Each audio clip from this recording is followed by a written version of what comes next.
Bonjour à tous et bienvenue sur la chaîne des publications Agora. Cette semaine, Philippe Béchade, rédacteur en chef de la Chronique Agora, notre newsletter économique et financière, a invité sur notre chaîne son acolyte de longue date, Olivier Delamarche, analyste financier et fondateur des Éconoclastes. Les deux experts, qui n'ont pas la langue dans leur poche, se sont longuement entretenus pour partager leurs avis sur la hausse actuelle des marchés, la réforme des retraites, l'incapacité de notre gouvernement à combattre l'inflation et bien d'autres sujets encore. Ils ont également rédigé, à l'occasion de la sortie de cette vidéo, un rapport spécial gratuit où ils vous proposent les solutions qui se présentent aujourd'hui aux épargnants pour surmonter au mieux la récession. Je vous invite à le lire en cliquant sur le lien en description de la vidéo et vous souhaite un excellent visionnage. Un début d'année sur les chapeaux de roue. Ah oui. Plus forte hausse des marchés financiers de l'histoire. Je pense qu'on peut difficilement faire mieux. Ça n'a jamais été aussi compliqué d'expliquer pourquoi on a un tel rut boursier, comme on disait il y a quelques années entre professionnels. Vendez vos femmes, achetez la cote. Voilà. On s'en va vers une exacerbation des tensions avec la Russie. Ça me paraît peu douteux. On a des tarifs d'électricité qui, certes, ont été divisés par 3 en quelques mois, mais qui sont toujours 2 fois plus élevés qu'ils étaient il y a un an. Et on a grosso modo des prévisions de baisse de 10 à 13% des bénéfices attendus en 2023, des taux d'intérêt qui en un an sont passés de négatif à plus 300 en Europe, plus 500 bientôt aux États-Unis. Donc qu'est-ce que les marchés payent ? J'avoue que on est toujours sur une logique de flux qui semble de plus en plus ténue d'ailleurs, parce que quand on voit les volumes quotidiens échangés sur les marchés, on est sur des plus bas historiques. On a eu pratiquement 9 à 10% de hausse avec des volumes dignes de la trêve des confiseurs. Et puis ça continue. Alors, généralement, les marchés, ce qu'ils payent, c'est des perspectives de richesse future. Or, moi, ce que je vois surtout, c'est que les marchés financiers créent des riches, mais ils ne sont en aucun cas le reflet de la création d'une vraie richesse. Voilà. Cette notion de richesse est absolument fondamentale, puisqu'on va l'aborder notamment avec la question des retraites. On nous explique qu'aujourd'hui, on ne crée pas assez de richesse pour s'assurer qu'à l'horizon 2030-2035, et on peut toujours extrapoler jusqu'en 2050 pour justifier n'importe quel scénario qu'on nous présente, donc on nous explique qu'il faut davantage de gens au travail et créer plus de richesses. Or, moi, la question que je me pose, c'est est-ce que mettre tout le monde, soi-disant, au travail, ça crée de la richesse ? Je pense que l'exemple soviétique où tout le monde bossait pour créer zéro richesse, on voit que le raisonnement trouve rapidement sa limite. Alors, comment générer plus de richesse ? Je pense que dans nos démocraties occidentales, il faut compter sur la matière grise, et je dois dire qu'en France, on ne fait rien pour la retenir, et elle a tendance effectivement à partir. Pour moi, on est plutôt sur une hémorragie de matière grise. Et en ce qui concerne la justification de la réforme des retraites, il n'y avait rien de plus urgent début 2022 ou 2023. On peut remercier Agnès Verdier-Molinier, la belle figure de proue de l'IFRAP, qui le dit clairement, la réforme, c'est les marchés qui la réclament, sinon notre dette sera attaquée. Voilà, donc ça veut dire qu'objectivement, on peut toujours opposer tous les arguments qu'on veut au fait que réformer la retraite n'est pas une urgence. Si les marchés ont décidé qu'ils pouvaient nous attaquer, eh bien on s'exécute. Oui, alors, trois points sur la hausse des marchés de ce début d'année, qui est évidemment complètement déconnecté du réel, totalement déconnecté de l'économie réelle. Pourquoi ? C'est quelque chose je dirais, d'habituel, c'est-à-dire que on va nous faire le coup de le marché regarde de l'autre côté de la vallée, tu sais, donc elle va pas dedans, le marché va pas dedans, mais regarde de l'autre côté de la vallée, c'est-à-dire la fin. Je crois que c'est pas vraiment ça. Je pense que c'est plutôt que plus la situation se pourrit économiquement, plus les marchés se disent que finalement les banques centrales vont retourner leur veste, hein, vont se remettre à imprimer des billets, vont se remettre à faire du quantitative easing, et donc c'est bon pour les marchés. Tout simplement, c'est-à-dire que les marchés se sont fait un peu avoir en fin d'année 2022, où au départ ils n'ont pas cru que les banques centrales allaient remonter les taux. Les banques centrales l'ont fait. Pour moi, c'est de la pure com.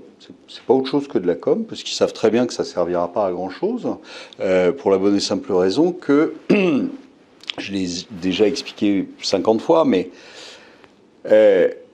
quand vous êtes dans une situation normale, c'est le décalage entre la demande et l'adaptation de l'offre à la demande qui fait l'inflation. Et pour ça, il faut qu'il y ait une demande. Or, on est en récession, et on est en récession depuis un bon moment. Donc ça veut dire que ce n'est pas une question d'adaptation de l'offre à la demande, c'est tout simplement... Il y a deux autres sources d'inflation, et c'est ces deux autres-là qui ont fonctionné. C'est le zéro Covid chinois. Donc dès qu'il y avait un gars qui avait un petit rhume dans un port, pouf, on fermait le port. Donc comme on est depuis des années, on est dans une logique de zéro stock, dans une logique de flux tendu, si vous fermez un port, vous n'avez plus rien qui rentre, plus rien qui sort. Quand c'est le deuxième port du pays, donc le deuxième port du monde, ça commence à faire mal. Un éternuement à Ningbo et il n'y a plus de pièces. Exactement, c'est l'effet papillon, mais en gros. Donc évidemment, seulement ça, on comprend bien que vous pouvez monter les taux, c'est pas ça qui va changer quoi que ce soit sur le rhume du docker chinois. Donc c'est totalement inutile. Et puis sur la deuxième composante de l'inflation, c'est quoi ? C'est tout simplement la planche à billets. Donc qui fait baisser les monnaies et qui ressort à un moment sur le prix des matières premières et donc sur le prix de l'énergie, etc. Ce qui n'avait pas été le cas avant, parce qu'avant, de quoi s'occupaient les traders ? Ils s'occupaient des actions, ils s'occupaient des taux, ils s'occupaient... Puis au bout d'un moment... ils regardent ce qui n'a pas monté et puis ils s'occupent des matières premières. Donc si vous voulez, vous avez, on est encore une fois passé à côté, c'est-à-dire que vous pouvez monter les taux autant que vous voulez, vous pouvez les mettre à 10 si ça vous amuse. C'est pas ça qui va faire ralentir cette inflation, ces deux générateurs d'inflation. Simplement, pour le coup, ça va nous coller en dépression. Ça, c'est sûr que ça marche. Ça va mettre les entreprises en faillite. Ça aussi, c'est sûr que ça marche, parce que vous avez en plus un timing qui est épouvantable. C'est-à-dire qu'on a endetté les entreprises avec le prêt garanti d'État, le PGE. On les a endettées à mort. Elles étaient déjà très endettées, elles avaient déjà une marge qui était très faible, et là, elles se retrouvent à devoir commencer à rembourser les PGE, et en plus, il y a une récession. Donc, vous avez un chiffre d'affaires qui se casse la gueule. Donc, et le boulanger a sa note d'électricité multipliée par 10. Et en plus, vous avez des coûts qui explosent. Donc, évidemment, c'est une équation qui ne peut pas se résoudre. Donc, voilà. Donc, je pense que les marchés... tout bêtement, il n'y a pas besoin de chercher midi à 14h. Les marchés se disent, plus c'est pourri, plus ça va obliger les banques centrales à desserrer, parce qu'elles sont, on le sait là maintenant depuis longtemps, elles s'en foutent complètement de l'inflation, c'est pas le sujet. Le sujet, c'est qu'elles sont market dépendantes, elles ne sont plus ce qu'on appelait data dépendantes, c'est-à-dire qu'elles se foutent complètement des chiffres économiques. Les banques centrales. Ce qui les intéresse, c'est de savoir si le marché va continuer à monter ou pas. Parce que si le marché s'écroule, qu'est-ce qui se passe ?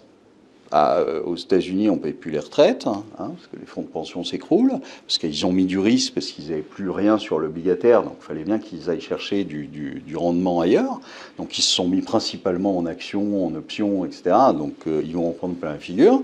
Et puis, si vous ne soutenez pas les marchés de taux, ça va s'arrêter très vite. C'est-à-dire que quand vous aviez une dette à 50% du PIB, je dirais, à la limite, on peut supporter des taux à 2, à 3, à 4. Mais là, aujourd'hui, vous avez zéro croissance. Vous avez zéro croissance, parce que c'est bien là le problème. Vous avez zéro croissance. Vous avez des pays qui sont endettés à 140, 150, 160, 170, 180, 200, 250, bientôt 300 pour les Japonais. Si vous montez les taux au Japon, et on l'a bien vu d'ailleurs, vous mettez les taux à 1%, ça fait quoi? Ça fait 3% à payer par an. Mais comme vous n'avez pas la croissance, qu'est-ce que vous faites? Vous faites comme depuis 20 ans au Japon, vous faites entre 7 et 10% de déficit budgétaire par an, c'est tout. Donc c'est cuit. Moi, ça fait 15 ans que je dis que les Japonais sont cuits, et là, curieusement, je commence à lire sur Twitter que les Japonais, ils ont un petit problème démographique et que ça va se passer relativement mal. Oui, ça se passe mal, mais c'est mathématique. Et c'est comme nous, c'est comme aujourd'hui tous les pays occidentaux. L'Espagne est à 1,20 de taux de fécondité, l'Italie est à 1,20 de taux de fécondité. Moins. La Grèce est aussi dans ces eaux-là. L'Allemagne est à 1,60. Nous, je pense qu'on va bientôt les rejoindre. Vous êtes dans une situation où pas de croissance, et il risque pas d'y en avoir parce que démographie en berne.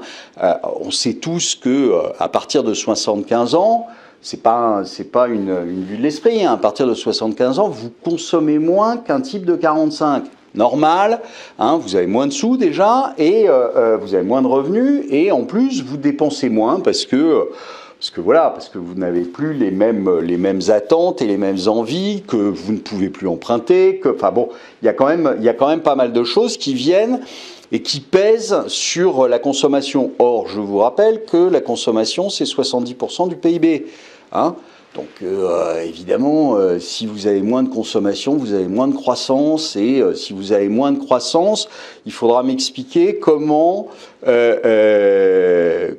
fait baisser le chômage, comment on rembourse la dette, comment on maintient toutes les protections sociales, que ce soit la retraite ou que ce soit les protections sociales qu'on a, je vous rappelle, mis en place au lendemain de la guerre, d'accord? Et au lendemain de la guerre, vous aviez quoi? Vous n'aviez pas de chômage, vous aviez 6% de croissance, vous aviez une natalité qui était largement au-dessus des 2,10 de fécondité, qui sont le taux de remplacement des générations. Alors, donc, je voudrais introduire comme un biais, c'est que les calculs du CNR, c'était une natalité croissante avec une hypothèse de création de richesse à peu près constante. Or, dans les 30 Glorieuses, on s'est aperçu qu'on créait beaucoup plus de richesse par salarié ou par acteur. Mais ça, c'était avant. Voilà. Donc, ce qui veut dire que si on avait une démographie éventuellement contrainte ou stagnante, si on créait plus de richesse, effectivement, ça faisait plus de cotisations, ça pouvait compenser ça. Alors là, moi je voudrais aussi dissiper un de ces mensonges qu'on nous assène en permanence, qui est qu'en France, les retraités sont plus riches que les actifs. Voilà, et que c'est peut-être pour ça qu'aussi on n'a pas tellement revalorisé les pensions de retraite ces dernières années, parce que finalement, les seniors, ils étaient quand même bien au chaud sur leur pelote d'actifs, etc. Or, là encore, on fait de certaines moyennes des généralités qui sont en fait des mensonges statistiques purs. C'est-à-dire, vous avez deux types de retraités, vous avez ceux qui ont des actifs financiers. Or, justement, au-delà de 60 ans, on constate que 70% pratiquement des actifs financiers sont détenus par des seniors, sauf que ces seniors ne sont pas plus de 5%. à détenir véritablement un gros paquet d'actifs qui s'est considérablement apprécié, puisque je rappelle que la valeur du CAC, Global Return, ou du S&P, depuis 2009-2010, s'est multiplié par 5. Alors, juste une petite celui remarque, qui est simplement pas 70% de leurs actifs, c'est de l'immobilier. En Donc, France, il y en a très peu qui ont du CAC. Alors, on en a à partir des très, très riches, et là, je veux bien rentrer... Ça, c'est les 0,1%. Donc, voilà. Mais ces 0,1% pèsent effectivement tellement lourd que ça fait une distorsion de la moyenne de richesse. C'est-à-dire que quand vous prenez le premier décile, les 10% des plus riches, effectivement, en France, c'est de l'immobilier. Et quand vous prenez le premier décile de ce décile, vous êtes là sur des gens qui sont plutôt à 60-70% en actifs financiers. Donc vous prenez les gros propriétaires immobiliers, et je ne sais plus si le chiffre est exact ou pas, mais plus de 80% du patrimoine locatif est concentré entre les mains, alors je ne sais plus si c'est 3 ou 5%, mais c'est extrêmement concentré. On n'en a pas tout à fait confiance, parce que tout le monde se dit « Ah oui, mais moi je connais mon boucher, etc. Il a acheté 2 studios et ça lui fait son complément. » Mais c'est rien par rapport à des gens qui détiennent des immeubles, des parcs d'immeubles, et dans plusieurs villes, et donc cela pèse très lourd. Et ensuite, on a effectivement les détenteurs d'actifs financiers. Quand vous prenez ces deux catégories, et que vous divisez les centaines de milliards que ça représente entre 20 millions de retraités, vous arrivez effectivement à un total extrêmement flatteur pour la France, alors que la réalité de terrain est complètement différente. C'est-à-dire que le pensionné, sa retraite n'est effectivement pas revalorisée depuis des années. En tout cas, elle ne suit pas l'inflation. Donc c'est tout à fait normal qu'effectivement, arrivé à 75 ans, on dépense moins parce qu'effectivement, on a perdu probablement 40% de pouvoir d'achat depuis l'an 2000. Tandis qu'à l'autre bout du spectre, sur les 10% ou les 1%, on est probablement à un doublement ou un triplement des revenus pour des retraités. Donc voilà ce qui concerne, je pense, l'essentiel de ceux qui nous écoutent. Ils vont se reconnaître dans les 90% qui n'ont pas un parc d'immeubles et qui n'ont pas des paquets d'actions représentant des milliards. Le problème, c'est que aujourd'hui, on est dans une impasse. C'est-à-dire que si on continue à avoir un taux de natalité comme ça, si on continue à avoir un chômage du même niveau, parce que ça compte énormément, les actifs, si on continue à avoir un marché du travail tel qu'il est actuellement, en 2030, c'est fichu. C'est-à-dire qu'il y a moins d'un actif pour un dépendant. Et à ce moment-là, c'est cuit. D'accord ? Si on continue avec ce modèle-là, où ce sont les actifs qui payent la retraite des dépendants, bah vous comprenez bien que si vous passez en dessous de 1, ça va être compliqué. D'accord ? Donc, je dirais le problème, il est même pas là. C'est-à-dire qu'en ce moment, le gouvernement, il va mettre un sparadrap sur une jambe de bois. Ça ne sert à rien.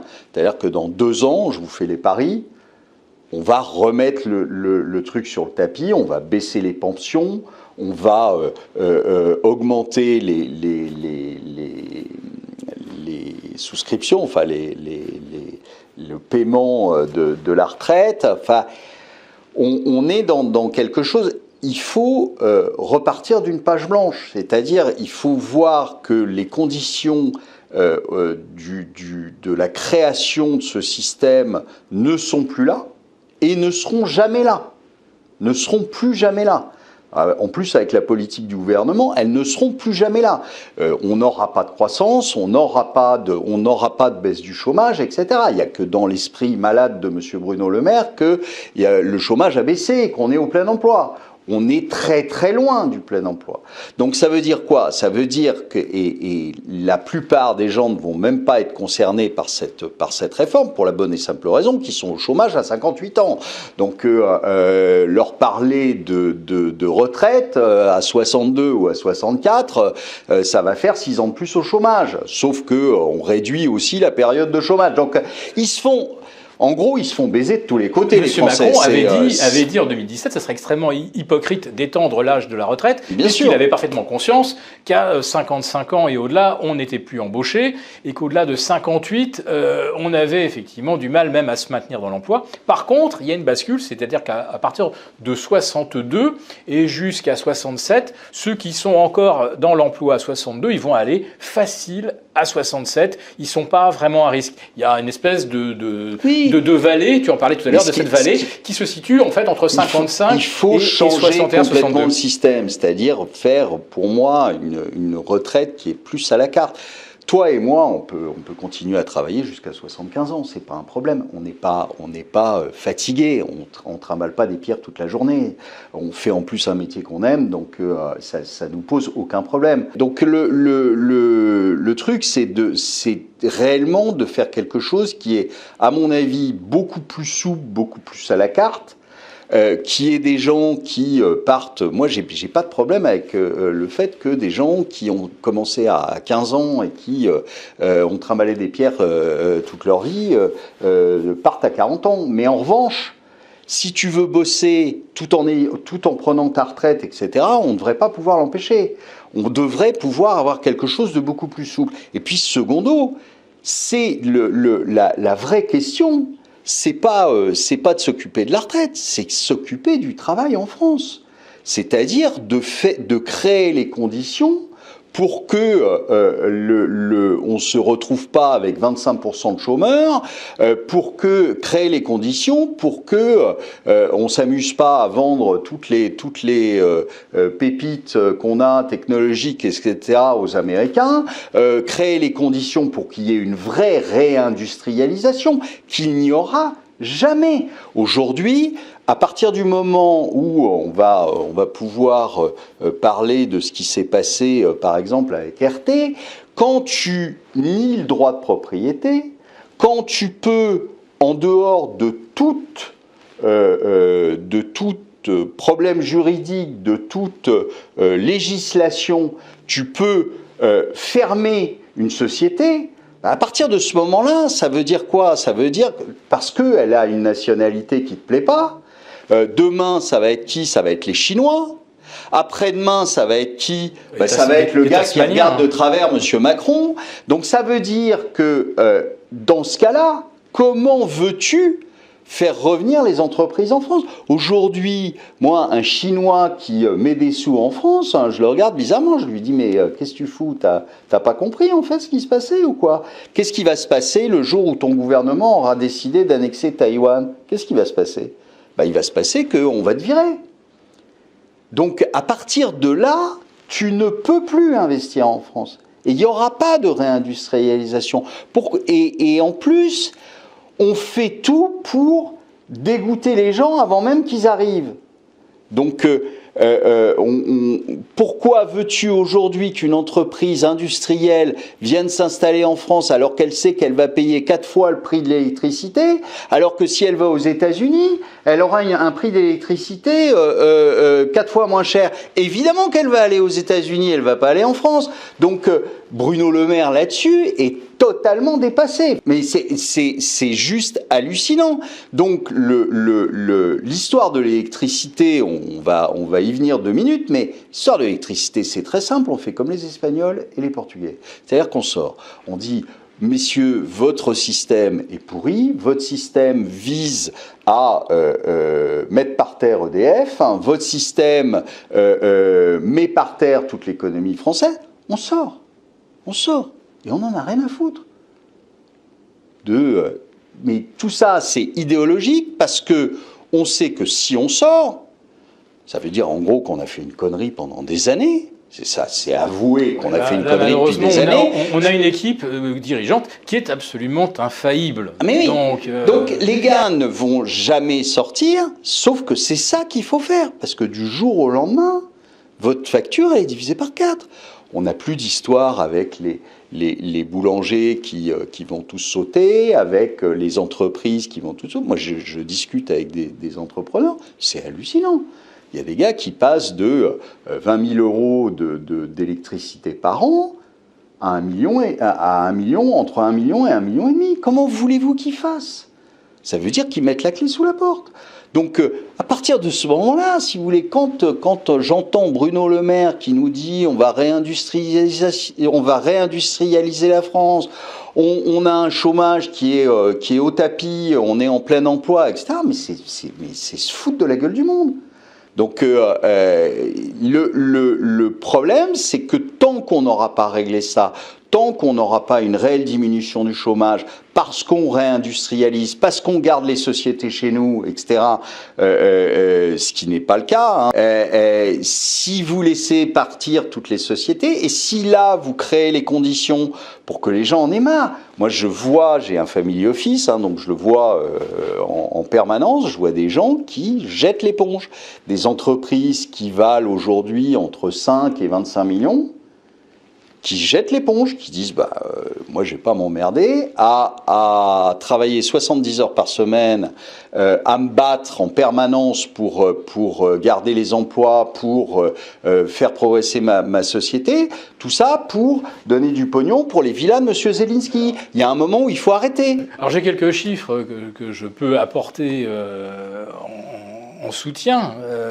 2022, on a une hausse de 48% des faillites des entreprises entre 10 et 100. On va dire qu'entre 50 et 100, on trouve effectivement pas mal d'entreprises avec une valeur de 5, 10, voire 25 millions. Donc là, cette catégorie-là, 48% de faillites en plus, ça fait quand même un petit peu de dégâts. Alors ça a été masqué grâce à la fiction statistique de la baisse du chômage, que je voudrais expliquer, puisque quand le gouvernement et tous les communicants et tous les éditorialistes viennent décliner les éléments de langage qu'ils sont venus chercher bien docilement à l'Élysée, on leur dit « vous ne parlez surtout que de la catégorie A au sens du BIT, c'est-à-dire des gens qui n'ont eu aucune activité ». Et là, effectivement, 2022, au miracle, on a une baisse de 9,4%. On est même à moins 9,8%, et là je m'en réjouis quand même, pour les jeunes. Et on est même, paraît-il, à moins 13,5% sur le chômage de longue durée. Alors, je vais maintenant essayer de rétablir les choses. En 2022, Pôle emploi a radié entre 40 et 50 000 chômeurs inscrits par mois, avec ce fameux pic que le monde entier nous envie, puisqu'on en a radié 58 000 au mois de novembre. On ne sait pas trop pourquoi, mais en tout cas, ça s'est passé. Donc, 500 000 personnes radiées. Ça fait pas mal, ça fait du monde. 123 000 personnes à qui on a conseillé de devenir auto-entrepreneur. Hop, sorti des statistiques du chômage. Auto-entrepreneur, c'est le livreur de Uber. Hein. Oui, voilà, c'est ça que ça veut dire. Voilà. On arrive donc à 500 000 plus 123, on est déjà à plus de 600 000. Et vous avez ensuite, l'effet mécanique naturel de la démographie, avec les boomers qui partent à la retraite, ce qui permet à d'autres de se maintenir plus facilement dans l'emploi. Donc, les 150 000 suspendus qui ne sont pas au chômage, puisqu'ils n'ont pas le droit de s'inscrire ils n'ont aucun statut. Mais qui n'ont pas de statut, mais qui ne travaillent pas. Voilà. Donc si vous faites le total de tout ce qu'on vient d'évoquer, et ce qui devrait nous amener à quand même pas loin de 1 million de gens disparus des statistiques, simplement d'un trait de plume ou d'une décision, d'un oukase administratif, on s'aperçoit que le bilan des créations d'emplois est peut-être pas aussi florissant. Et quand vous considérez les catégories B et C, là vous êtes plutôt à 5% de hausse du chômage sur ces catégories de chômage plus ou moins partiel. Alors moi je voudrais aussi revenir sur quelque chose qu'on a bien connu tous les deux et avec d'autres écoles de classe. Quand on allait faire nos analyses de notre décryptage de l'actualité économique devant les étudiants, combien nous disaient, moi, je n'envisage qu'une chose, c'est créer ma petite entreprise en France et vivre bien pépère. En fait, quand on déjeunait après nos conférences, on avait des jeunes qui nous disaient, grâce à nos accords d'échange avec Sciences Po, l'ENS et toutes les autres écoles qu'on a fréquentées, j'espère bien que en partant en Écosse, en Angleterre, aux États-Unis, là-bas, je vais trouver une bonne opportunité d'y rester. Et ça, c'est quelque chose quand même qui est un phénomène terrible, c'est la fuite des cerveaux, la fuite de la matière grise, qui est littéralement aspirée partout dans le monde, sauf chez nous. Je connais même des jeunes qui étaient partis en Chine. Bon, ils ont déchanté, mais qui se disaient qu'ils avaient un bien meilleur avenir en Chine avec leur talent et leur volonté de réussir qu'en France. Donc ça, c'est terrible. Ça veut dire quoi? Ça veut dire que si la matière grise s'en va, ça veut dire qu'en France, on ne va pas créer des jobs avec une forte valeur ajoutée. Il va nous rester que des Bruno Le Maire. Voilà. Et alors, ce qui nous arrive en plus, c'est que quand vous regardez ce qui s'est passé dans l'hôpital depuis donc 7 ans, on est à, je sais plus, 25 ou 27 000 lits supprimés, avec à peu près autant de soignants. Alors, entre ceux qui n'avaient plus de lits dont ils pouvaient s'occuper, plus ceux qui ont démissionné, on a énormément de soignants, aides-soignants, personnels des hôpitaux qui ont disparu. Et bizarrement, le budget des hôpitaux et les effectifs des hôpitaux ont augmenté. Traduction très simple, pour un soignant supprimé, on a créé 3 administratifs qui font chier ceux qui sont encore et qui ont encore le courage de s'accrocher et de rester aux côtés des patients. Quand vous prenez l'éducation nationale, je vénère cette institution qui devrait effectivement produire les élites de demain, mais je me demande comment aujourd'hui, plus de 50% de la masse salariale, elle est distribuée à des gens qui n'enseignent pas, quand c'est 25 à 30% chez nos voisins. Donc je me dis, en France, on crée peut-être ce que certains appellent des bullshit jobs. C'est plus facile de créer un contrôleur qui va prendre son tableur Excel pour voir ce qu'on a dépensé dans le service cardio ou stomato, ou à l'enseignement des inspecteurs, sous-inspecteurs et sous-sous-inspecteurs de ce que vous voulez, de la pédagogie, etc. On crée très facilement des contrôleurs, on crée plus difficilement du spécialiste, et je rappelle quand même qu'en médecine, médecine générale, c'est 9 ans, voire 9 plus 1, et pour une spécialité, oui, c'est aussi 6 plus 3, 6 plus 4, alors qu'un contrôleur, ça se forme avec un BTS en 2 ans. Voilà. Donc on est en train de saturer la France de superviseurs, de contrôleurs, et je dois dire que ça, on a très très bien connu ça dans un grand pays qui s'appelait l'Union soviétique, où il y a pour un actif créateur de richesse, vous aviez 5 contrôleurs superviseurs. Et il faut qu'on fasse très attention parce qu'on est en train, je crains malheureusement qu'on ait pris ce pli et qu'on ait du mal à revenir vers un souci, un impératif de créer vraiment de la richesse. On fait mieux, nous, parce qu'on a 5 contrôleurs pour un actif et en plus, on a McKinsey. Oui, il faut payer en double de l'énarque. Ah oui, parce que c'est quand même beaucoup plus abusant. On a quand même une tribu de fonctionnaires pour faire le boulot, mais on va demander des conseils à l'extérieur parce que... je pense d'ailleurs qu'il y a un moment où il faudra quand même qu'il y ait des enquêtes financières là-dessus, parce que on ne fera pas croire qu'il n'y a pas de retour. C'est-à-dire qu'on ne fera pas croire que M. Macron et ses sbires distribuent du pognon comme ça à droite et à gauche, 350 millions au Pakistan, 1,5 milliard à l'Afrique du Sud, pour décarboner. Voilà, je ne sais combien de milliards à l'Ukraine, des milliards au cabinet de conseil, etc. Et qu'il n'y a rien qui revienne sur les comptes bien cachés de nos politiques. J'y crois pas une seconde. Donc je pense que à un moment il faudra regarder ça. On a vu d'ailleurs avec FTX le Parti démocrate américain qui se faisait arroser joyeusement. Un peu les républicains aussi. Un peu les républicains aussi. Un peu les républicains aussi, et je pense qu'aujourd'hui l'argent n'est pas perdu pour tout le monde. Alors moi je fais une petite parenthèse. On a actuellement des stocks de vaccins gigantesques et là, on en a obtenu autant qu'on voulait, semble-t-il. En tout cas, on n'en manque pas. Aux dernières nouvelles... C'est des stocks de vaccins contre la bêtise, non ou contre le Covid? Je crois pas, non. D'accord. Deuxième option. Et là, actuellement, donc on sait qu'on manque de beaucoup de spécialités médicales, notamment les antibiotiques, et tout ce qui concerne le diabète, les insulinodépendants. Alors ce qui est assez curieux, c'est que un ministre que je ne nommerai pas pour ne pas fustiger M. Véran peut faire interdire un antibio-azithromycine qui n'a pas d'effet secondaire négatif, efficace, et en quelques jours, voire quelques heures, ce médicament disparaît complètement des pharmacies. Quand on s'aperçoit qu'on a d'un seul coup une pénurie d'amoxicilline, là, bizarrement, personne ne réagit, ça ne bouge pas, les pénuries s'aggravent. Alors, je pense que ceux qui nous regardent ne sont peut-être pas au courant, il manque aujourd'hui, il y a des pénuries plus ou moins fortes sur 3000 médicaments. 3000. On est le seul pays au monde, pays développé, dans ce cas de figure. Aucun de nos voisins ne connaît le même souci, même en Europe de l'Est.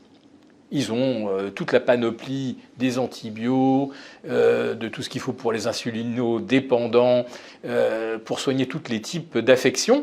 On est le seul pays au monde. Je me dis, qu'est-ce qui se passe quand on paye les vaccins, on en a.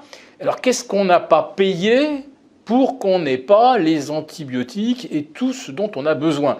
Je me dis, quelque part, peut-être que quelqu'un n'a pas touché son enveloppe. Enfin, je finis par me poser la question, parce qu'on est le seul pays au monde.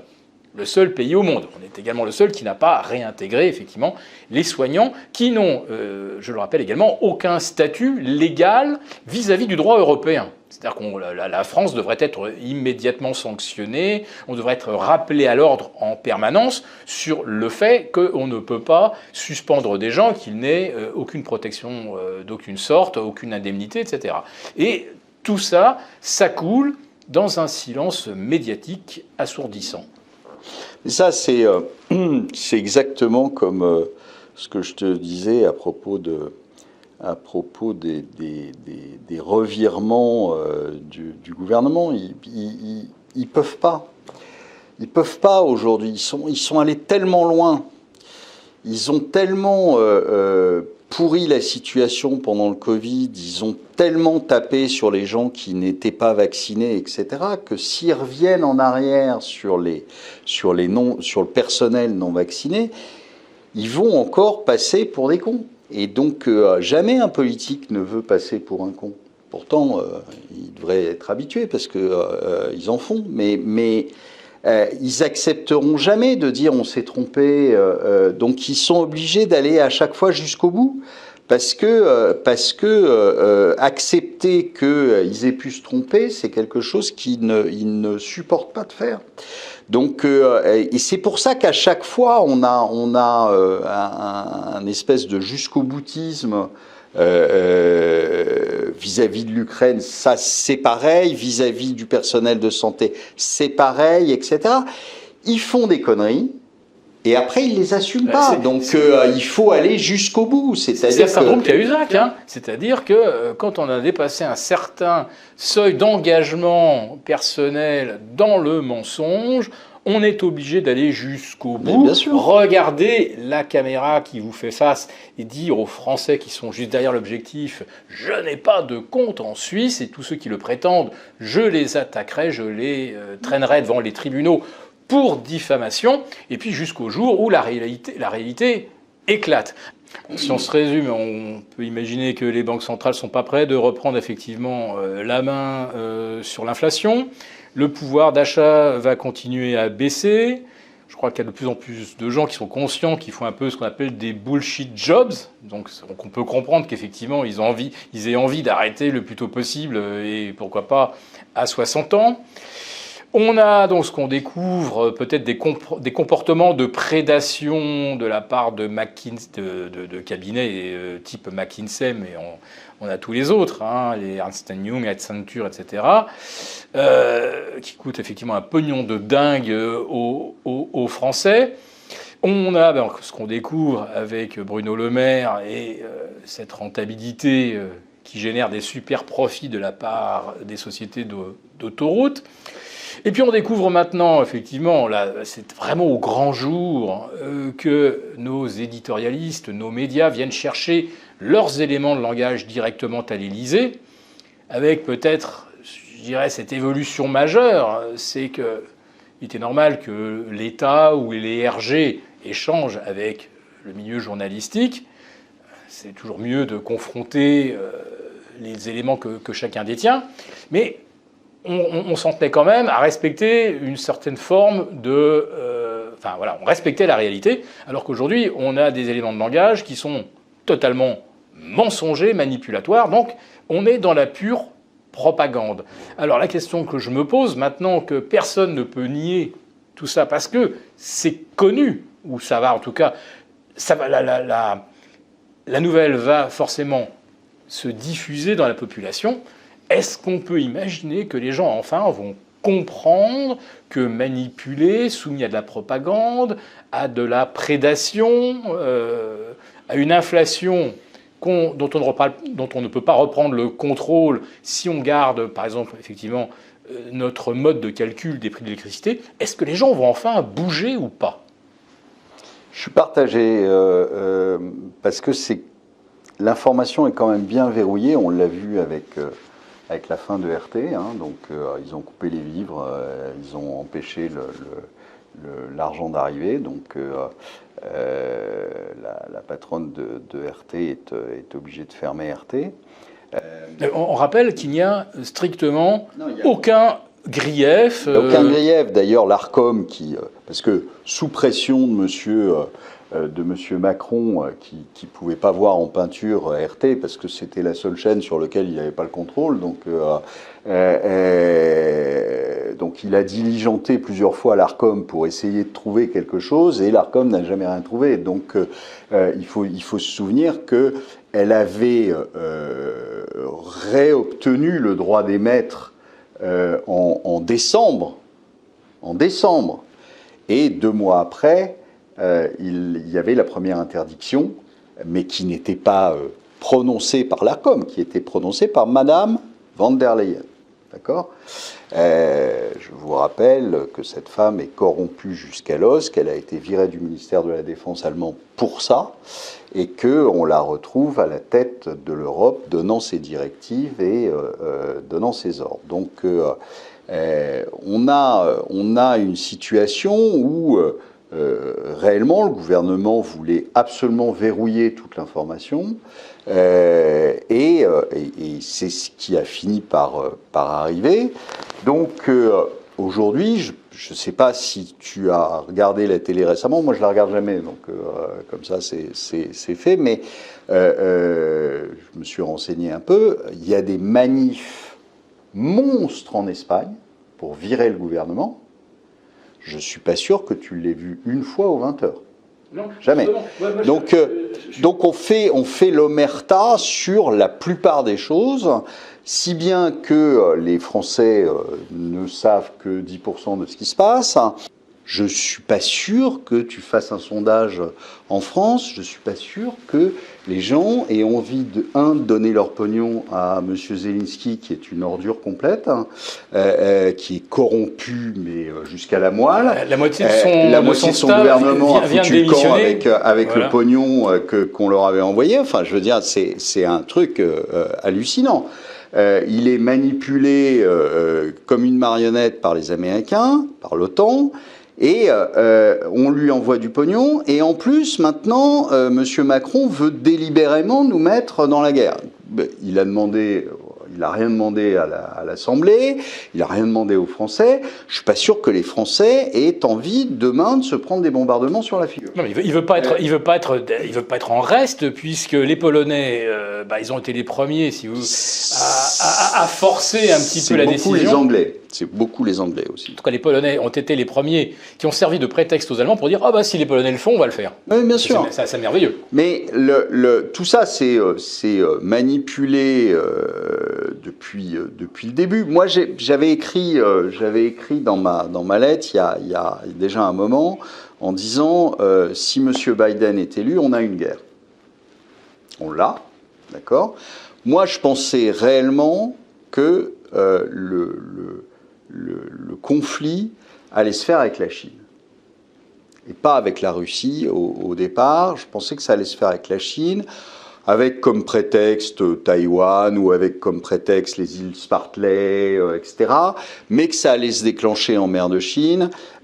Pourquoi ? Parce que aujourd'hui, il faut bien comprendre les enjeux. Pourquoi les Américains sont en train de pousser l'Europe à faire la guerre à la Russie ? C'est pas parce que tout d'un coup ils n'ont plus aimé Monsieur Poutine ou ils n'aiment plus les Allemands ou ils n'aiment plus les Français. C'est pas le sujet. Le sujet, c'est qu'ils sont en train de perdre leur leadership. Ils sont en train de perdre la mainmise qu'ils avaient sur le monde entier avec le dollar. Ils sont en train c'est une civilisation qui est en train de se déliter. Et qu'est-ce qu'ils font ? Ils réagissent comme à chaque fois les Américains, c'est-à-dire ils envoient les bombardiers. Alors là, ils ont trouvé un truc génial avec la Russie, c'est qu'ils n'ont même pas besoin de faire la guerre. Ils poussent simplement, ils donnent les ordres à Monsieur Macron, à Boris Johnson et maintenant à Rishi Sunak. Voilà. Donc ils n'ont même pas besoin de se mouiller, et c'est ça qui est extraordinaire pour eux. Mais je pensais qu'au départ, ça serait avec la Chine. Pourquoi ? Parce que c'est pas une guerre commerciale, c'est vraiment une guerre d'hégémonie, c'est une guerre de mainmise sur de leadership mondial. Et il se trouve que les Chinois, de plus en plus, poussent leur pion, avec les Russes d'ailleurs, mais poussent leur pion au niveau monétaire. On voit le coup venir avec les stocks d'or qu'ils font, etc., sur une nouvelle monnaie qui serait convertible en or, etc. Tout ça, c'est en train de bouger. Donc, c'est comme des plaques tectoniques. Il y a un moment où, de toute façon, ça va craquer. Et c'est ce qui est en train de se passer. Moi, je pensais que ça se ferait d'abord avec la Chine. Ça ne s'est pas fait avec la Chine. Ils ont trouvé un meilleur moyen, d'ailleurs, je pense, pour eux, en tout cas, parce que ça leur permet de démolir complètement l'Europe. Donc, une alternative monétaire, qui était l'euro. Ils sont en train de démolir l'Europe et l'euro va suivre. Ils sont en train de démolir l'Europe et il va rester en fait deux blocs. Il va rester le dollar et il va rester le yuan convertible en or, etc., qui couvrira probablement toute l'Asie. Et puis peut-être la Russie, mais ils ont réussi en fait, alors tout à fait bêtement, mais ils ont réussi à faire que l'Occident petit à petit s'écroule, les BRICS petit à petit deviennent prennent le leadership, et je pense que si on continue comme ça, bientôt les BRICS viendront, l'élite BRICS viendra faire des safaris en France, parce que la France, l'Europe d'ailleurs sera devenue un musée géant. Il y aura plus d'industrie, il y aura plus d'activité économique, il y aura des gens qui auront une rémunération universelle avec une monnaie qui sera complètement au tapis et avec des dirigeants qui vivront comme des potentats dans des villas qu'ils auront pris aux Russes, quoi. Enfin, un truc. Alors c'est totalement de la science-fiction, mais attention parce que en ce moment la science-fiction devient réelle assez rapidement. Donc voilà, on est aujourd'hui en totale perte de vitesse parce qu'on a des débiles mentaux aux commandes et qui sont absolument soumis à des gens de Davos, des gens un Bill Gates et tous ces salopards finis qui essaient de mener le monde dans un truc à la chinoise, ultra contrôlé, etc., où tu pourras plus rien faire. On est en train d'imaginer un passe carbone après une monnaie numérique, etc. On va pouvoir là arriver très vite à des films de science-fiction, les pires films de science-fiction qu'on ait vus. Bienvenue à Gattaca. Voilà, c'est le monde qu'ils sont en train d'imaginer. Pourquoi ? Tout simplement pour se maintenir en place, alors qu'ils n'en ont pas les compétences, alors qu'ils n'en ont pas le cerveau, alors qu'ils n'ont rien, mais simplement... Ils n'ont pas rien. Ils ont les médias, c'est très important. ça permet de faire passer les messages. Jusqu'à présent, donc, les gens n'ont réagi à rien. Ils n'ont pas réagi à l'apartheid sanitaire qui était quand même une infamie totale. Et les éléments de langage sont déjà prêts, au cas où on n'accepterait pas finalement d'aller plus loin dans la guerre avec la Russie. C'est l'esprit munichois, on renonce face à Hitler. Si on lui laisse l'Ukraine, comme si Poutine avait l'intention d'envahir l'Ukraine, mais on fait comme si c'était le cas. J'ai dîné avec un crétin il y a quelques mois qui m'a balancé que bientôt Poutine serait aux portes de Paris. Mais c'est ça exactement. C'est ça. Il s'empare de l'Ukraine comme Hitler s'est emparé de la Pologne. Et derrière, les chars russes seront effectivement aux portes de Paris d'ici 2025. Donc tous ces éléments de langage-là sont prêts. On les entend déjà d'ailleurs par plusieurs éditorialistes. Vous avez après ça des Claude Maluret, qui est quand même porte-parole des sénateurs, qui appellent évidemment à la guerre totale face à la Russie. Et effectivement, à nouveau, les éléments de langage vont, je le crains, anesthésier les gens.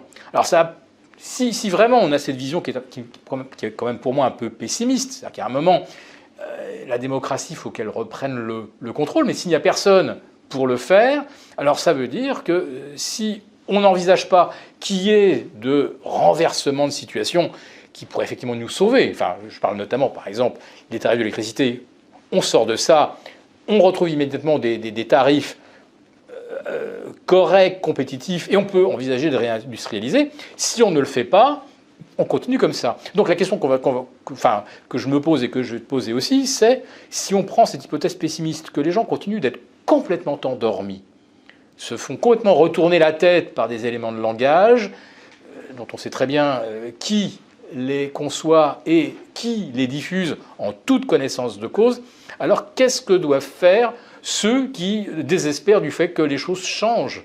Qu'est-ce qu'on doit faire pour se protéger? Ils se barrent, s'il n'y a pas d'autre choix.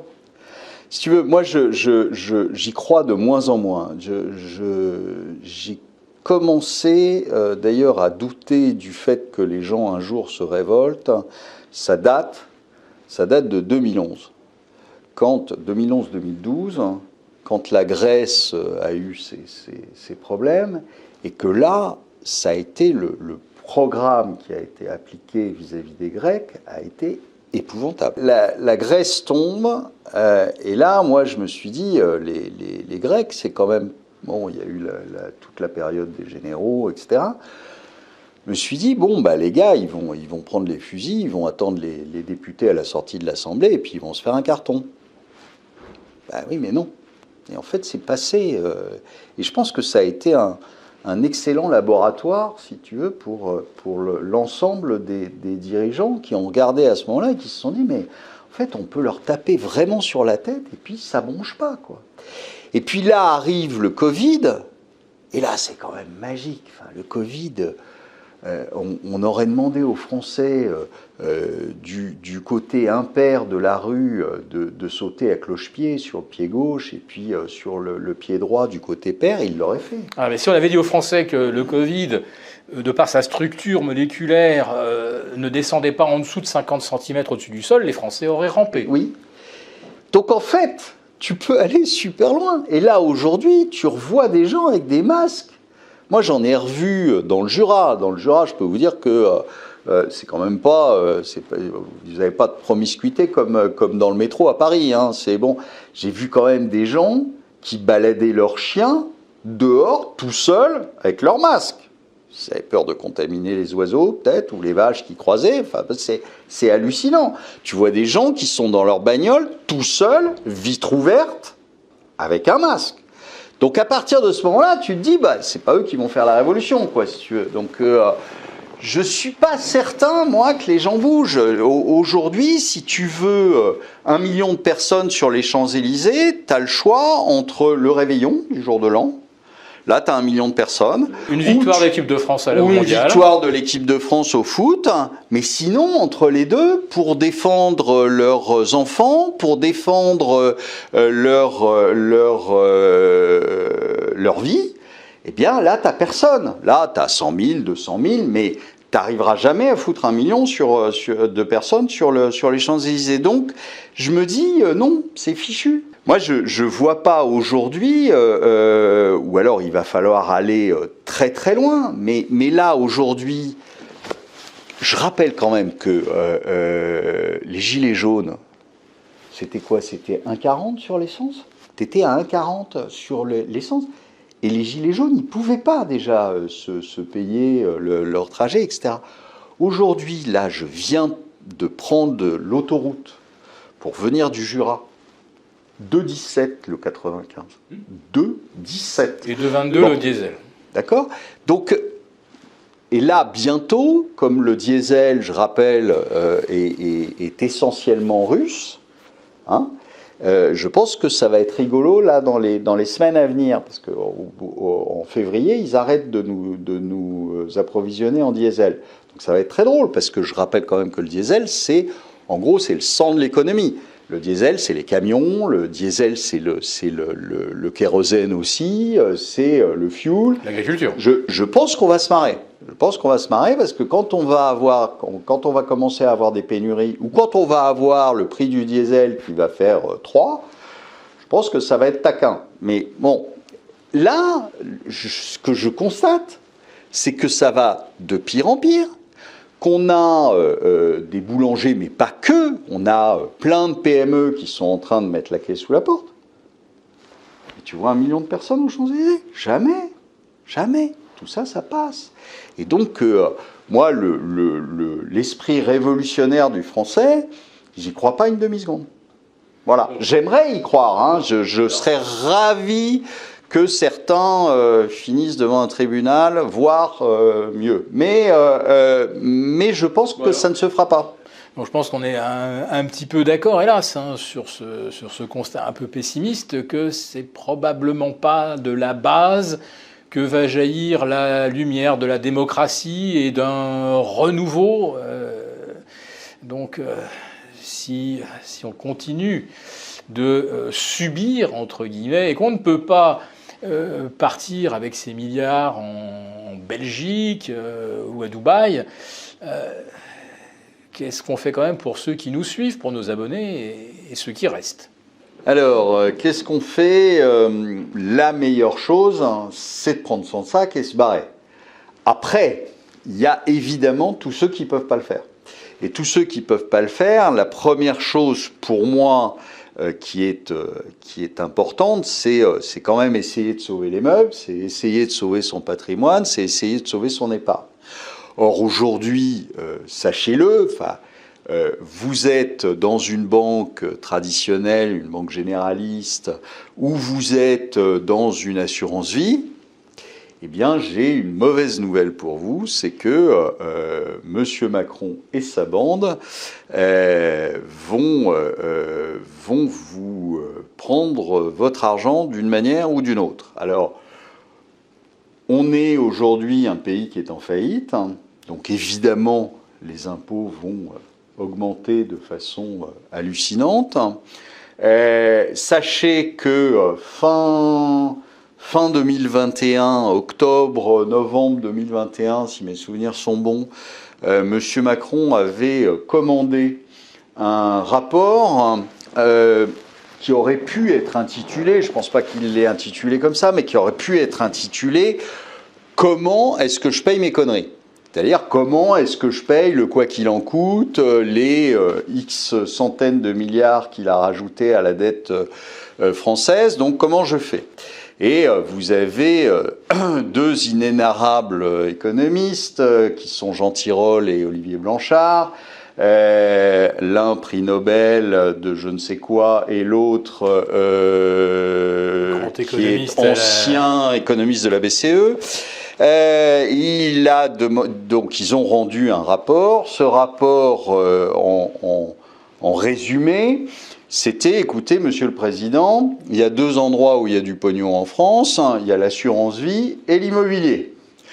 Donc, faut taper dans les deux. Alors, il préconisait d'abord pour l'assurance vie de réintégrer l'assurance vie dans la succession générale, ce qui veut dire supprimer l'abattement de 152 000 euros. Rassurez-vous, nous sommes les champions du monde de la fiscalité rétroactive. Donc, je vous laisse imaginer ce que ça peut donner sur vos contrats d'assurance vie, qui n'ont déjà plus aucun intérêt au niveau revenu et plus-value. Ça s'attaque, ça, une mesure rétroactive de cet ordre-là, ça doit pouvoir s'attaquer devant le Conseil constitutionnel. Oui, attaque. Comme le Conseil constitutionnel est à la botte du gouvernement Macron, je ne vois pas ce qui va se passer. Le Conseil constitutionnel... Suis-je bête Ben oui, le Conseil constitutionnel, j'ai le regret de te le dire, le Conseil constitutionnel approuvera évidemment la chose. Et puis, ça s'appelle une douille. Hein. Oui,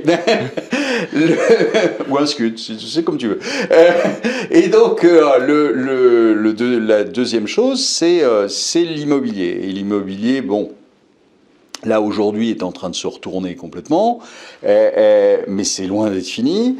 L'immobilier, je dirais, le champ du possible est assez large. C'est-à-dire que, est-ce que ça sera sur la succession? Est-ce que ça sera sur la plus-value? Est-ce que ça sera sur les revenus? Est-ce que ça sera sur le foncier? Vous avez entendu parler, il y a quelques... ils avaient essayé sous Hollande, enfin ils en avaient parlé sous Hollande, ils avaient lancé le truc sous Hollande, l'histoire de pour les domiciles, résidence principale. La résidence principale, quand vous avez fini de payer, vous avez une valeur locative et vous payez des impôts dessus. Parce que c'est vrai que c'est dégueulasse de s'être serré la ceinture pendant 20 ans pour se payer quelque chose, et donc il n'y a pas de raison qu'on ne les fasse pas payer un petit peu de temps supplémentaire. Il faut penser à ceux qui payent encore des loyers. Exactement. Et donc, vous avez ça, vous avez quelque chose qui a été lancé récemment, qui était de dire que, comme en Angleterre, la terre ne vous appartiendrait plus, donc le foncier ne vous appartiendrait plus, et vous auriez en fait des espèces de baux amphithéotiques, quoi. Donc, l'État serait juste copropriétaire de votre bien. Exactement. Donc, tout ça, tout est imaginable.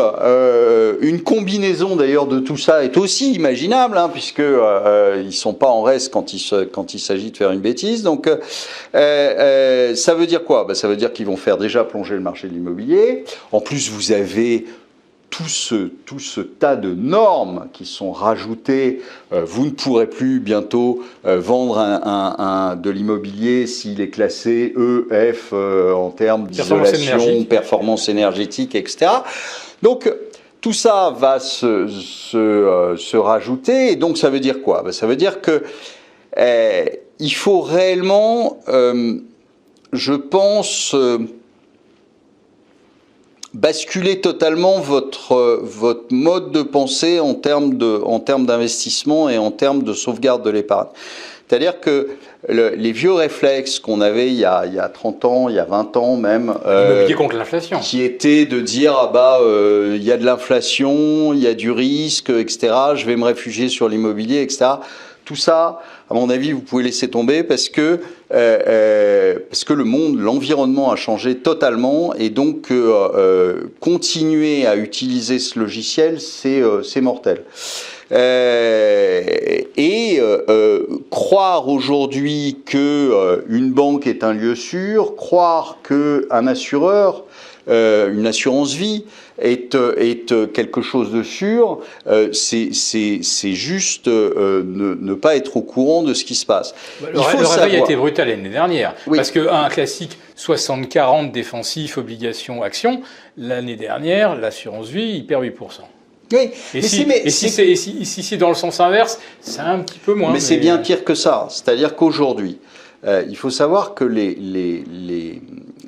la méthode comptable d'une assurance vie, c'est de faire du mark-to-model. C'est-à-dire que vous avez des obligations qui, en gros, se sont cassées la gueule de 30%. Hein, sur pas mal un peu plus de 20, oui. Oui, sur pas mal d'obligations. Non, parce qu'il n'y a pas que des obligations d'État, il y a aussi des obligations de boîtes. Alors j'ai regardé, dans le détail, beaucoup de boîtes, enfin d'obligations corporate sont finalement mieux tirées assez paradoxalement que les dettes publiques. Donc vous avez peut-être du moins 20, peut-être du moins 30, hein, Le problème, c'est que l'assureur, aujourd'hui, il fait du mark-to-model. C'est-à-dire qu'il dit, OK, mon obligation, elle valait 1000, elle vaut aujourd'hui entre 7 et 800, mais je vais quand même la comptabiliser pour 1000 dans mon bilan. D'accord ? Tout ça, ça va très bien, tant que vous n'avez pas de retrait. Le jour où vous avez un afflux de retrait et vous n'avez plus de souscription, qu'est-ce qui se passe ? Il se passe que l'assureur, à ce moment-là, il ne peut plus faire du mark-to-model. Il est bien obligé de vendre. Et quand il vend au marché, il ne vend pas au modèle. Et donc, à ce moment-là, poum, moins 30. Et là, il y a un petit souci. C'est-à-dire qu'il ne va pas pouvoir vous rendre ce que vous lui avez mis comme argent. Donc, faites extrêmement attention à ça. Et aujourd'hui, il n'y a pas que les assureurs. Les banques, c'est pareil. Les grandes sociétés de gestion, c'est exactement le même modèle. Donc vous avez aujourd'hui, vous avez l'impression que tout va bien, sauf que si vous avez des retraits massifs, vous allez vous apercevoir très vite que tout va mal. Donc moi aujourd'hui, je pense que la première chose, c'est parce que je pense qu'en plus, il y a un risque majeur qui est qu'il y a tellement de départ, il y a tellement de sorties des banques, alors que ce soit des petits portefeuilles qui sortent et puis qui vont acheter 3, 4, 10, 15, 20 pièces d'or parce qu'ils veulent se débancariser, ou des gros portefeuilles de gens qui vendent leur entreprise, qui vendent de l'immobilier et qui partent, qui vont mettre en tout cas leur argent en Suisse ou ailleurs, et qui suivent après physiquement ou pas, mais peu importe, l'argent il est sorti, que je pense qu'à un moment, le risque majeur, c'est que vous ayez un pool de banquiers et d'assureurs qui aillent voir Nono, le crétin qui nous dirige là, Nono à Bercy, et qui aillent lui dire, écoute Coco, il faut que tu fasses quelque chose, parce que là, on n'est pas bien.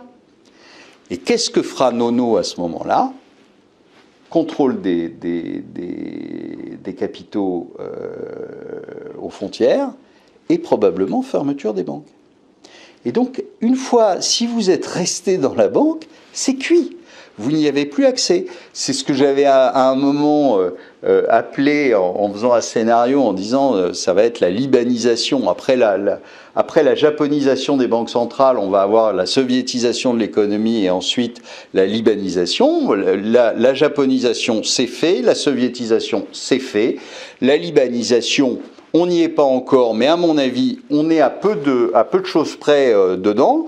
Et donc, le risque, c'est que vous fassiez bloquer, exactement comme les Libanais l'ont eu, vous fassiez bloquer dans la banque et que un obscur petit fonctionnaire de Bercy décide que vous avez le droit d'aller chercher 200 balles par semaine au distributeur pour vous payer à manger. Donc, le vrai risque, il est là. Ça veut dire quoi ? Ça veut dire débancarisez-vous. Quelle que soit la façon dont vous vous débancarisez. Alors évidemment, les petits patrimoines, les petits comptes, il n'y a pas 36 000 manières. Vous achetez de l'or parce que ça vous permet d'avoir un actif qui est un actif réel que vous détenez. Vous vous débancarisez, vous sortez de l'euro puisque vous êtes en or et vous avez un actif réel. Donc ça, c'est déjà une façon de faire. Après, vous en avez d'autres, c'est-à-dire que si vous avez beaucoup plus d'argent, eh bien, vous avez la possibilité d'ouvrir un compte dans une banque privée en Suisse, ce que vous avez le droit de faire. Hein. Je vous rappelle que vous avez le droit aujourd'hui, il y a la libre circulation des capitaux, et tant que vous le déclarez, vous pouvez mettre votre compte absolument n'importe où. Du moment que ça n'est pas une banque généraliste, hein, donc ça vous permet de sortir de ce système bancaire qui est complètement pourri jusqu'à l'os. Hein, on l'a vu récemment avec une banque qui était le Crédit Suisse, hein, parce que vous avez deux banques pourries en Suisse, c'est UBS et Crédit Suisse, hein, il y en a pas d'autres, qui sont des banques généralistes, qui sont au même niveau de pourriture que Société Générale ou d'autres, ou Deutsche Bank, enfin il y en a quelques-unes. Je ne les citerai pas toutes, mais là on a quand même les meilleures dans celles qu'on a citées, et donc ces banques-là sont des banques qui sont extrêmement risquées parce que on sait qu'à un moment va y avoir un souci. Alors on le disait depuis longtemps avec le Crédit Suisse, c'est arrivé avec le Crédit Suisse. Ça aurait pu le faire avec UBS, hein, il y avait match, hein, comme on dit dans le milieu turfiste, il y avait photo, et donc c'est tombé sur le Crédit Suisse.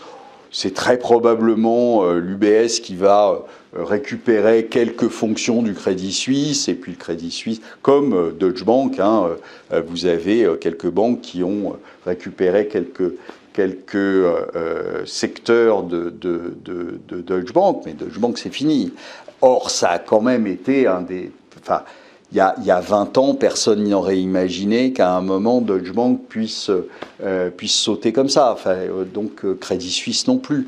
Or, et c'est ça qu'il faut bien mettre dans la tête des gens, c'est-à-dire que il y a 20 ans, on vous aurait dit ce qui se passait aujourd'hui, vous nous auriez traité de fous, vraiment de fous, parce que vous n'auriez jamais imaginé que ça puisse arriver. Or, ça arrive, et ça arrive tous les jours.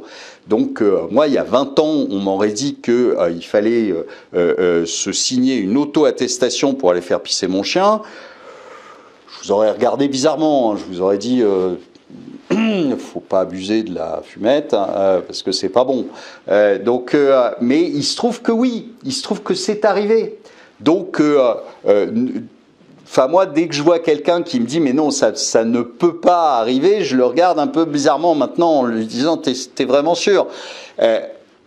Aujourd'hui, on a une dérive totale des pays occidentaux avec des dirigeants qui nous emmènent vers le chaos gentiment. Donc c'est la fin, c'est peut-être une fin de civilisation, quoi. C'est la chute de Rome. Donc pour citer quelque chose de très très concret, les pharmacies actuellement frontalières de la France, en Belgique et surtout en Suisse, sont littéralement dévalisées en antalgiques, antibio, etc. Tout à l'heure, je parlais de cette pénurie de médicaments en France, et je répète, 3000 références, c'est quand même quelque chose d'absolument gigantesque. Et actuellement, donc, je dirais que si vous vous déplacez en Espagne, Italie, Belgique, ou même plus loin à l'Est, n'hésitez pas à rentrer dans une pharmacie, acheter de l'ibuprofène, acheter des anti-inflammatoires, acheter des antibiotiques, etc. Parce que en France, c'est vraiment compliqué. Et là aussi, ça revient à ce que tu disais, l'auto-attestation pour aller faire pisser son chien ou l'interdiction d'accéder aux rayons chaussettes, ça paraissait dingue. Donc, et il y a 2 mois, aller faire son plein en disant bientôt il n'y aura plus 1 litre de diesel dans les stations-service, ça paraissait aussi une dinguerie. Voilà, tout ça est arrivé quand même. Donc, on va revenir maintenant aux questions financières et patrimoniales. Alors, quand même, ce qu'on a dit au début, c'est les banques centrales, elles vont probablement échouer de leur tentative de reprendre la main sur l'inflation. Elles auront fait semblant pendant quelques temps. Quand les marchés vont commencer à pousser des cris de douleur, elles vont évidemment faire comme elles ont fait fin 2018. Elles vont retourner leur veste. Elles vont remettre en route la planche à billets. Et là, nos emprunts qui ont perdu 20%, je les verrais bien en reprendre 15 assez facilement. Non mais on est d'accord. Alors ce qu'il faut pas acheter, peut-être prendre le risque d'acheter aujourd'hui des dettes souveraines, du corporate, parce que on a peut-être 3 à 4 mois avant que les banques centrales fassent finalement ce que les marchés ont anticipé, c'est-à-dire qu'elle remette en route la planche à billets, et là, l'obligataire, il nous repète à la hausse. Mais si tu veux, le problème, c'est que il faut voir aussi à qui on s'adresse. On ne s'adresse pas à des traders chevronnés qui ont des millions sur leur compte. Or, aujourd'hui, si tu veux faire des obligations en direct, etc., c'est pas si facile que ça. Parce que ton contrat d'assurance vie, d'abord, il est en risque. Il est en risque structurellement, ce n'est pas les produits que tu mets dedans. Je te rappelle que le contrat d'assurance vie, quand tu donnes de 1 000 € à un assureur, tu n'es plus propriétaire des 1 000 €. Oui, d'accord. Donc tu es un créancier. Donc c'est lui qui est propriétaire. Donc juridiquement, je vous rappelle que ce n'est pas du tout la même chose. Ça, c'est le premier point. Secondo, c'est quand même pas si facile que ça d'arbitrer sur un contrat d'assurance vie.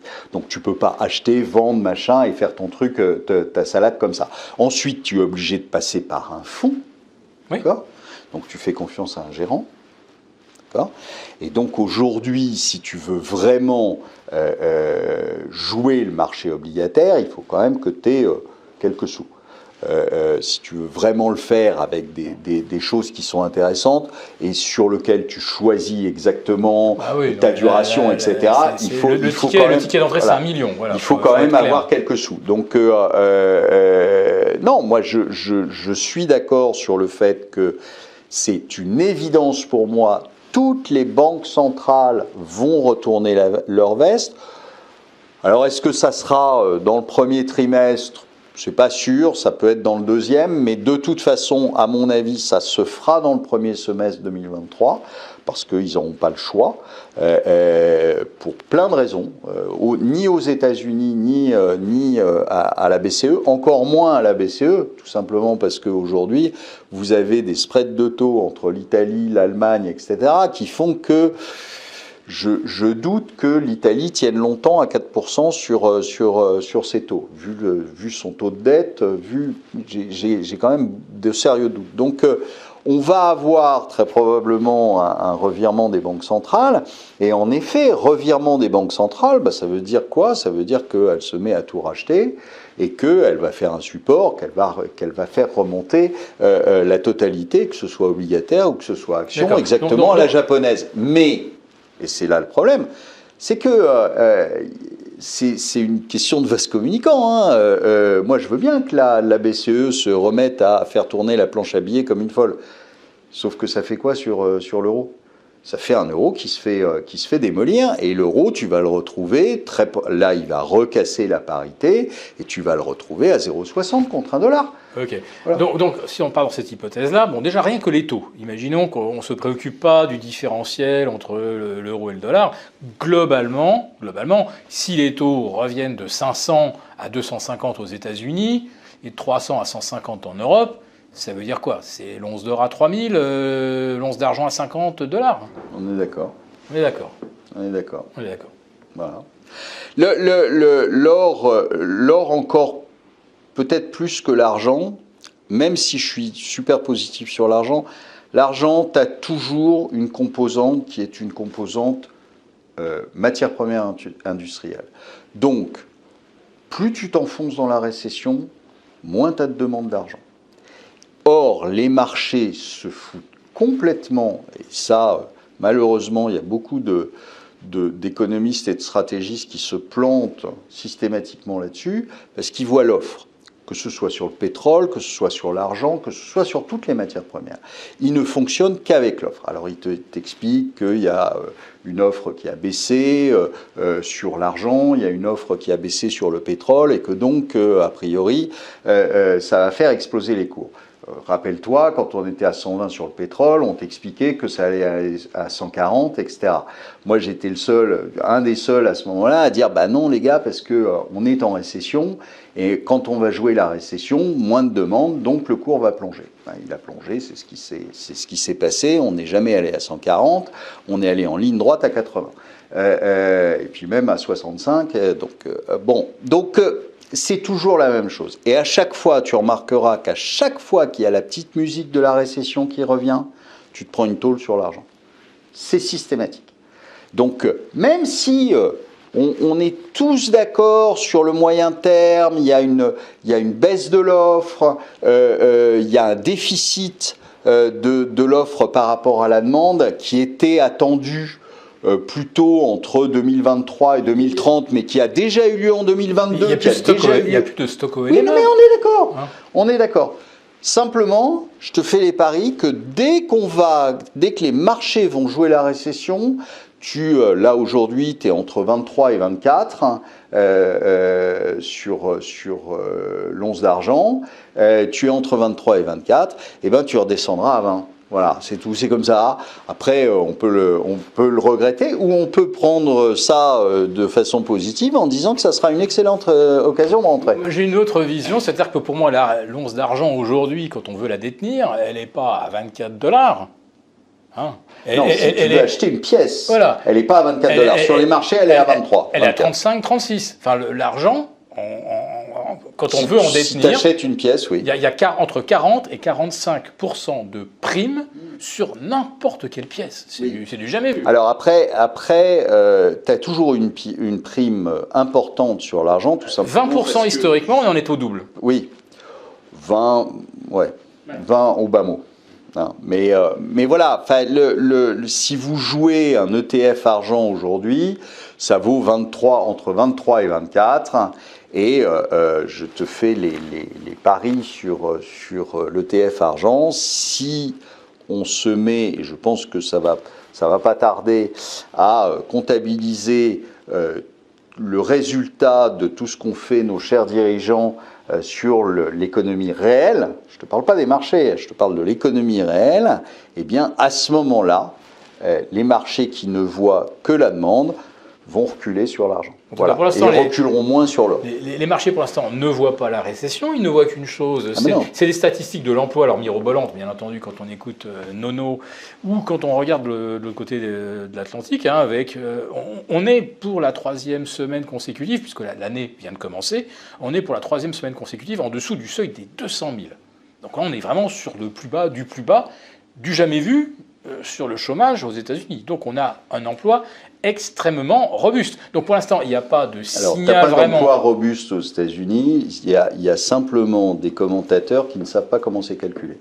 C'est juste ça. Bon, il y a 60 millions d'Américains qui n'ont pas d'emploi, voilà. Ouais, donc, tu vas voir tous les gens qui te commentent à longueur de journée les chiffres américains de l'emploi et tu leur demandes comment c'est calculé.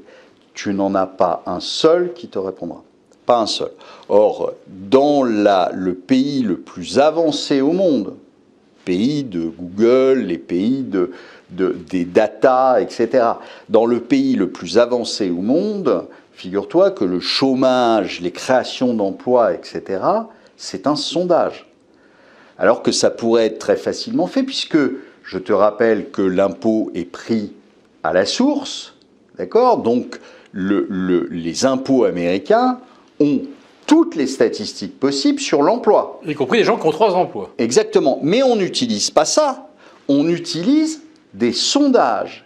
Et sur ces sondages, ce que personne ne sait, sauf moi parce que je suis allé regarder, mais ça n'intéresse sinon personne, sur ces sondages, le chiffre est corrigé par un algorithme qui a été mis en place sous les années Reagan, parce que Reagan avait pleuré auprès du BLS en disant que les statistiques ne lui rendaient pas hommage sur ce qu'il avait fait pour faire baisser le chômage américain. Et figure-toi que cet algorithme est fonction des créations et des liquidations d'entreprises et des faillites d'entreprises. Et en fait, ils ont fait une espèce de moyenne, et que tu te retrouves en 2008 ou en 2009, c'est pareil. Il y a tant de créations d'emplois, il y a tant de créations d'entreprises nettes par an. On dit que ces entreprises créent en moyenne tant d'emplois, et on corrige par rapport à ça. Ça vous a donné, et ça a été ressorti il n'y a pas très longtemps, cette histoire de statistiques, parce que c'est quand même assez amusant. Sachez que en 2008, où a priori on peut se dire qu'il s'était passé quelque chose et qu'il y avait peut-être eu plus de faillites que d'habitude et moins de création d'emplois, eh bien le seul algorithme, donc ce n'est pas du tout quelque chose de constaté, c'est un algorithme qui a rajouté 840 000 emplois en 2008 et 970 000, presque 1 million, en 2009. Mais ça choque personne. Donc le chiffre du chômage, le chiffre de création d'emplois aux États-Unis, c'est du pipeau total. Et c'est commenté par des soi-disant économistes de plateau qui n'arrêtent pas de commenter ces très bons chiffres sans savoir une seconde comment c'est calculé. Donc, bullshit. Voilà. Alors, le chiffre du chômage a quand même cette crédibilité qu'il tient compte effectivement des gens qui sont vraiment venus demander une indemnité. Mais après ça, en déduire que le chômage est très bas, ça consiste effectivement à ignorer totalement qu'il y a plein de gens qui ne sont pas dans la statistique. Mais néanmoins, il y a quand même actuellement assez peu de demandeurs. Donc tout ça pour dire que les banques centrales, c'est leur boussole, c'est ce qu'elles nous disent, c'est leur boussole, c'est l'emploi, ils demeurent très forts. Il va falloir qu'il se passe quelque chose pour qu'elles décident de se retourner. C'est pas leur boussole, leur seule boussole, c'est le marché. Leur seule boussole, c'est le marché. Si tu as un recul... Non, il est trop fort le marché en ce moment. Oui, il est trop évidemment. Fort. Mais si tu as un recul à un moment vraiment fort, si tu as un effondrement sur les marchés, la Banque centrale interviendra. Et crois-moi, elle fabriquera à ce moment-là son prétexte. Elle aura aucun mal à faire. Bon, il faut quand même que les marchés en passent par cri de douleur, bien sûr. Chute libre avec énormément de fracas. Il serait idiot d'utiliser des munitions s'il n'y a pas à le faire. Si le marché continue de monter, pourquoi veux-tu qu'ils interviennent? Donc ils n'interviendront pas, c'est une évidence. Voilà. Donc on est d'accord en fait, c'est-à-dire qu'il va y avoir, ça risque de se faire en plusieurs phases. Moi je pense qu'on va avoir un profil sur les actions à la 2008. Et on est en train de le faire, c'est-à-dire un espèce de W en fait. C'est-à-dire qu'on a baissé fortement aux États-Unis. En 2022, le Nasdaq notamment a chuté pas mal, etc. Donc on a baissé première phase. Ensuite, on remonte parce que ce qu'on disait tout à l'heure, on remonte parce qu'on dit, on voit de l'autre côté de la vallée, un peu comme on l'avait fait en 2008, Bear Stearns, février 2008, le marché se prend moins 30 ou moins 35. Ensuite, souvenez-vous, alors qu'on était en pleine récession aux États-Unis à ce moment-là, on remonte jusqu'au mois de juillet, pleine balle, on remonte même plus haut que ce qu'on avait fait avant la descente de 2007. On remonte à ce niveau-là, et à ce moment-là, il y a Lehman Brothers, et là, on se fait la deuxième jambe, et là, on se prend moins 50 ou moins 60. Donc, pour moi, le profil, il est en train de se faire de la même façon, c'est-à-dire qu'on a baissé. On a baissé parce qu'on a pris en compte la hausse des taux. On n'a pas, à mon avis, pris en compte la récession, puisqu'on n'arrête pas de communiquer sur le fait qu'il n'y a pas de récession, que tout va bien, que la vie est belle, etc. Donc, on est en train de remonter. Donc, on fait la phase mars-juin de 2008. Et je ne sais pas si on aura un Lehman Brothers en septembre ou autre chose, mais je pense que derrière, on va à un moment prendre en compte cette récession, que là, on va se faire démonter sur les marchés, et qu'il y aura à ce moment-là une intervention massive des banques centrales qui essaieront de faire remonter les marchés, mais probablement aux dépens de la monnaie.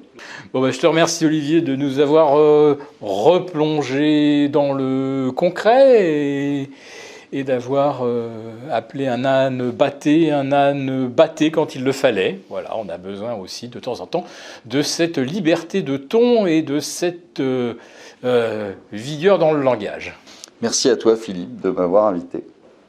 Si le contenu de cette vidéo vous a intéressé, n'hésitez pas à la partager et à vous abonner à notre chaîne. Et n'oubliez pas de télécharger votre rapport qui se trouve dans la description de la vidéo. À très bientôt.